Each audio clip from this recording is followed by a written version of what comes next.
Stocks sink to the 14-week lows as Iran war drags on. Obviously, nobody could predicted this, but last week I said we're approaching records, and now we're seeing a completely different picture. And oil surged to 2.5-year highs as Strait of Hormuz stays closed. The dollar rebound could be finally weighing on the precious metals, and I'll explain the important levels to watch. And one of the subscribers asked for a crypto review, so I'm going to do a little bit of crypto, looking at Dogecoin, Ethereum, Solana, and Bitcoin, so stay until the end of the video.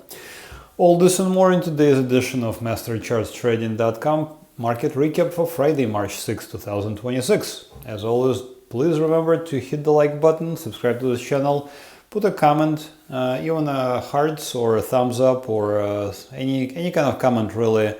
It will help promote the video and keeps this channel engaged. And I really appreciate all of the comments and the likes I've been getting. So thank you very much for that. And once again, one of the person who commented asked for a crypto review. So here it is. If you wanted the stock reviewed, you know what to do. Make a comment.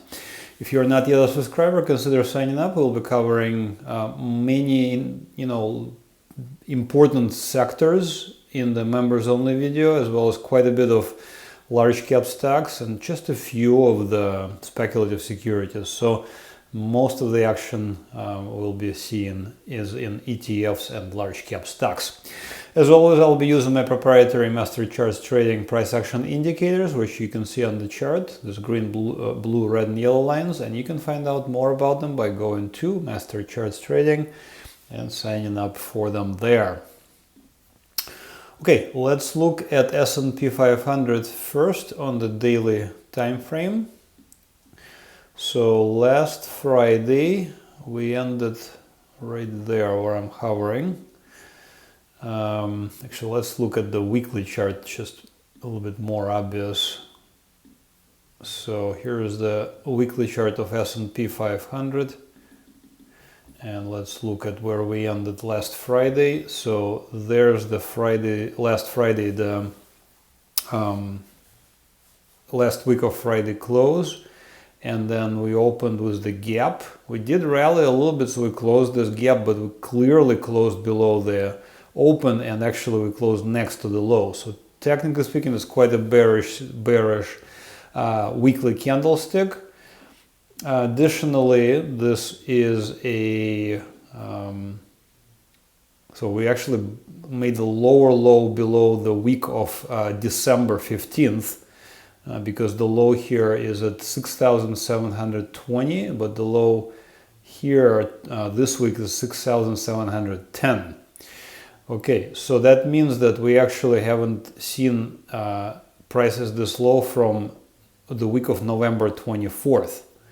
So this is what I was saying, it's 14-week low for the S&P 500. So, I mean, in the context of a bigger, uptrend, we're still clearly in an uptrend. There is really no, questions about it.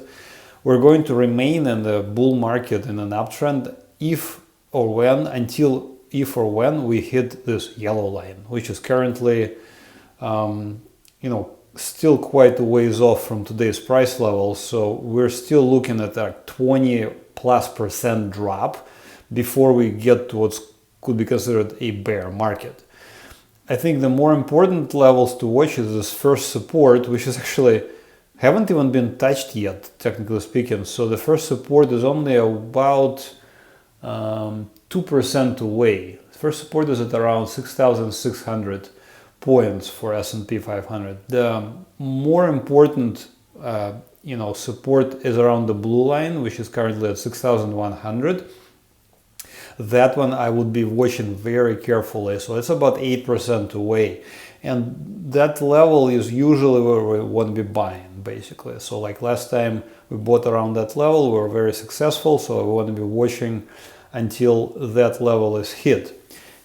However, if you are indeed a short-term trader, you can use my indicators to trade on the intraday chart. So here it is on the intraday chart. These are basically S&P 500 futures, but since this is a contract for difference, it says right there CFD, ticker symbol US 500, we could use it to trade in real time if you have either a futures account or perhaps you just want to trade options in real time. So very quick expiration options.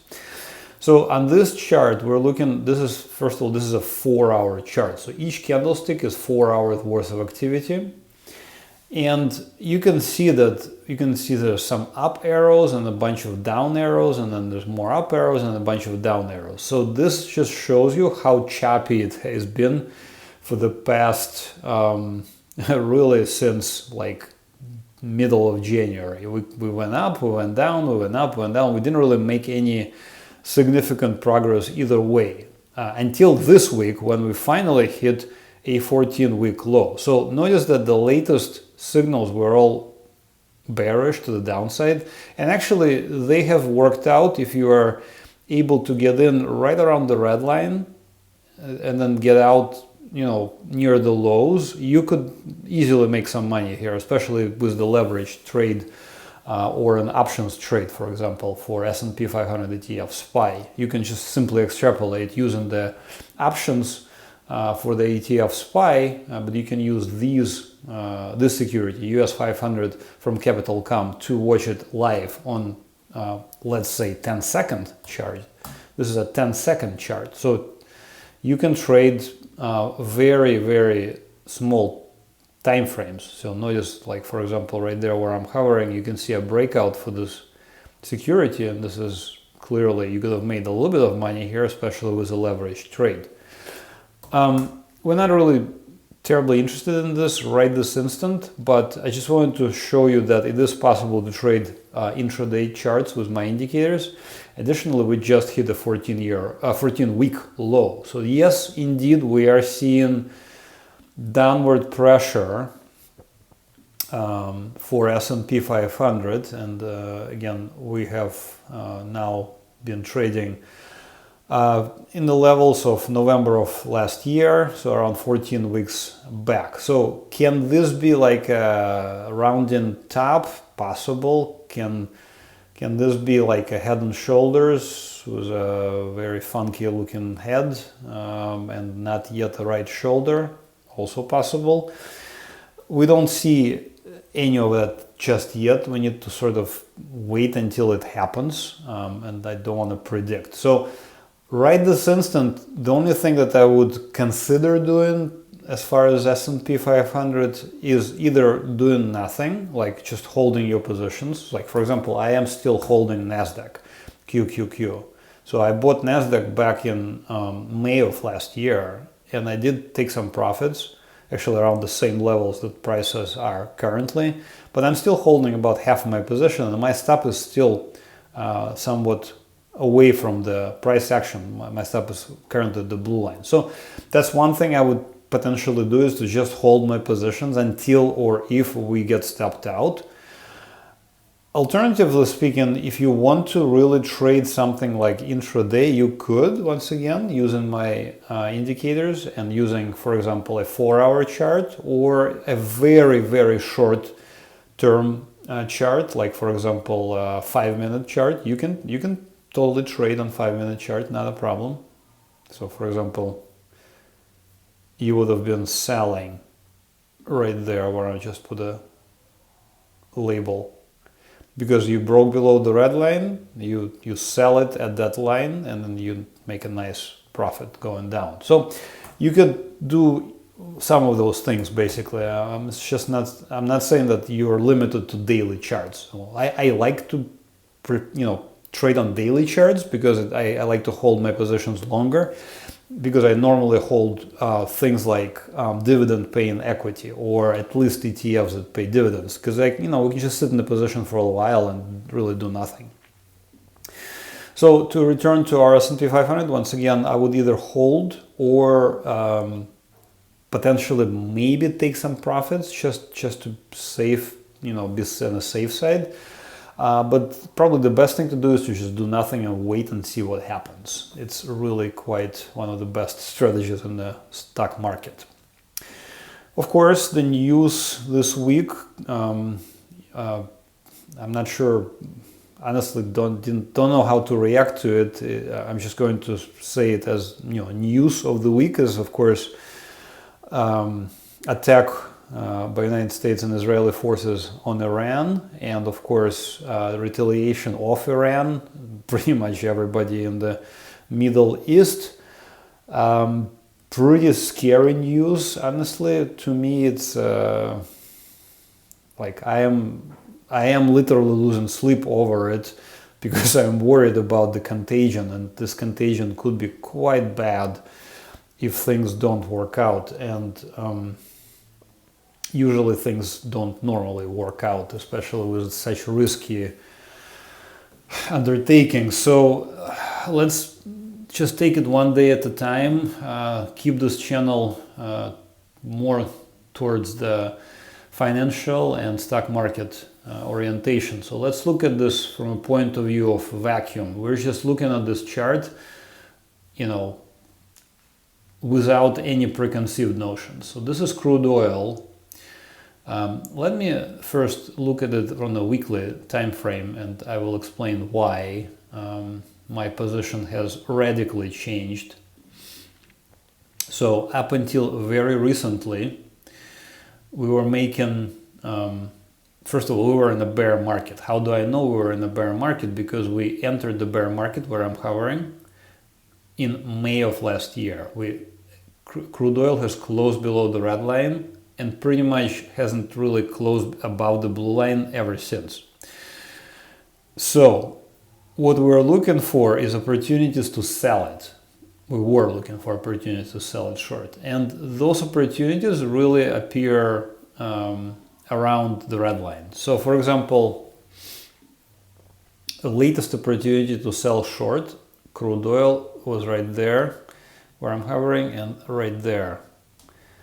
It was on 29th of September of last year, and before that in August of last year. Potentially where I'm hovering as well in February of this year, there was also opportunity to sell it short because it was still in a downtrend. And my projection was that so notice this pattern where I just traced it out. The bottom of this pattern is in April of last year, and the second bottom is around December of last year. So if this pattern broke below, we would have seen oil like in the 20s easily, but we didn't. We held support here. This was a low on December, but it never went further. So we didn't really break down until we had no breakdown, and then now suddenly we have a breakout. So I noticed, so if you did indeed sold oil short here in February of this year, I sent this to my subscribers here on 2nd of May, on this Monday of this week, that I would be out of any short positions. And you would have been out with a very small loss. You would have been out, if you did indeed sell short oil, you would have been out with around 11% loss, hopefully less. However, if you, for example, didn't exit and you were just like, oh, I'm going to hold it till now, you would be already down 44%. So don't forget that oil is usually leveraged, so you would have been in a world of hurt, really. So important thing is, of course, also know when to cut your losses. And this was one of those situations where we want to get out, and we were absolutely correct to get out at around 11-12% loss. If you did get out, good for you. I would just stay out for now. Okay, the oil markets are quite volatile, and we need to see which way things will, go. Could we go higher? Absolutely. Could we also collapse? Also, absolutely. This is a very volatile situation. So again, I would be super careful. All right, let's look at dollar. So dollar currency index, US dollar, bottomed out here on 27th of January. If we look at gold, gold topped out on the 28th of January. If we look at gold. I'll get to gold miners in a second, but if we look at silver, it was the same thing. It topped out on 29th of January. Okay, so looking at dollar, basically it bottomed out here in late January and has been pretty much continuously rising since then. So currently dollar is at resistance, marked by this red line from my indicators. I think that it is quite possible for dollar to continue higher. This is a projection of the indicators into the future. You can see that they're kind of getting closer and closer to the price action. So we're seeing dollar, even at today's price levels. Notice what happens somewhere around May. Even if we just traded sideways, we would be already in a bull market for dollar. So by extension, what does it mean, bull market for dollar? So if you could see that up until recently, from about last March 2025, we've been making lower lows and lower highs. And if or when we close above this blue support resistance line, which is currently at 101, but we'll get closer to the current price action, I think we will start making higher highs and higher lows. In other words, an uptrend for the dollar will commence. I think the downtrend is very likely over.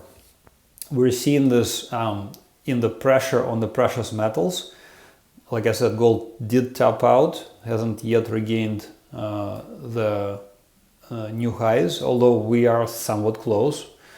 And silver, same thing, it really just collapsed and then bounced, but not even close to the recent highs. So the only bright side, so to speak, for the precious metals is this record high for gold miners, GDX, which occurred on the 2nd of March, just a few days ago on Monday, and then we just see a non-stop collapse basically since then. So gold is under pressure, like I said, because of the dollar. Surprisingly, dollar is doing quite well against other currencies, but once again, this is more of a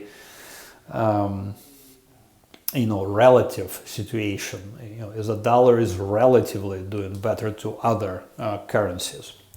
So that's my projection. Is right now most likely dollar will continue make higher highs and higher lows and potentially re-enter a bull market, which by extension will continue to pressure gold miners and silver. Obviously not, the correlation between gold and dollar is not 100%, so it is possible that gold will still make a record on safe haven asset status, but it's not a guarantee. Let's move on to some of the sometimes more fun securities. This is Dogecoin. I think that's how you pronounce it. You can trade it the same way as you trade, pretty much any security that is a forex or continuous securities. This is a continuous security. So, for example, Dogecoin right there where I'm hovering, back in October 2024, this would have been a buy. Okay, I would have bought it right there. And then if I could have bought it a few days ago, a few days later in November 2024. So same thing. So basically you trade the trend until it runs out. And then you trade the opposite trend until it runs out. So I'm putting the downward facing arrows right now where I would have been, selling it short basically. And this is the essence of trading using my indicators. You can just simply, without really using your brain too much, simply, use the indicators. Does it work all the time? Of course not. So occasionally you get a whipsaw, but by and large, you get decent signals. You have opportunities to sell short. And Dogecoin, the last time I would have sold it short was back where I'm hovering in October of last year. So I would have sold it short at around 0.198, and it would have gone down another, 60% to 0.0079. Okay, so this is how you trade Dogecoin. I don't really care if we going up or going down, but in this case we're going down. Pretty much the same thing could be said about Ethereum. So I'm just gonna mark the latest trades I would have taken. So here is Ethereum, and remember that I would have put my stop at the blue line, so I would have not been stopped out here. And this is a very nice move. For example, this would have been 19th of January short entry with a 45% gain in your favor. And there is now Ethereum ETF, which you can sell short by using options, for example, if you have that account. So you would have been just in great shape right there. Solana, pretty much the same thing. There is an opportunity to sell short. The entry into a bear market occurred here in November of 2025. We had an opportunity to sell short in November 2025 for as much as 56% gain if you shorted it. I think there is now a Solana ETF and you can use options on that. Finally, Bitcoin. So Bitcoin probably is the best security to trade because of the liquidity, but also because the correlations between Bitcoin and other cryptos are just gigantic. They're probably like in the 90% correlation. So if Bitcoin is doing something, then I'm sure the rest of the cryptos are doing the same thing. So Bitcoin begins bear market where I'm hovering on November 17, 2025. How do I know? It's simply by closing below the red line. We had opportunities to sell it short. Latest opportunity that occurred right there where I'm hovering, 15th of January, would have yielded you as much as 36% gain, because you would have shorted around 96,000 and it went down as far as 61,000. So very nice move. Now currently I think Bitcoin is in the middle of a bounce, and I mentioned this back in February. This bounce has been longer than anticipated, but I think the bounce is still ongoing, and I think we will get to the around 84,000 possibly sometime in the not so distant future. So let's wait and see what happens. I think we still might have some power left in this bounce for Bitcoin, and perhaps we'll sell it short again when or if it gets to this red support resistance line.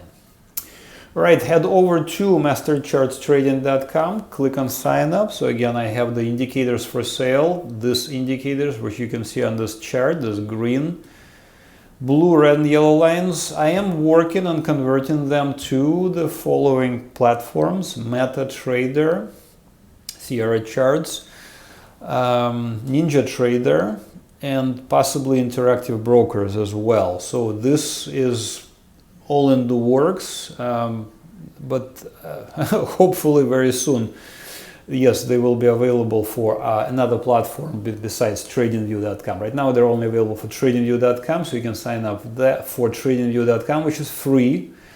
Once you sign up for a free TradingView account, come back to my site, Master Charts Trading, sign up for the indicators, and I will open the door for you on TradingView.com. Newsletters are also available. I send out daily alerts and weekly members only videos. So this week we'll be covering quite a bit of various ETFs, large cap stocks, as well as a few of the speculative securities.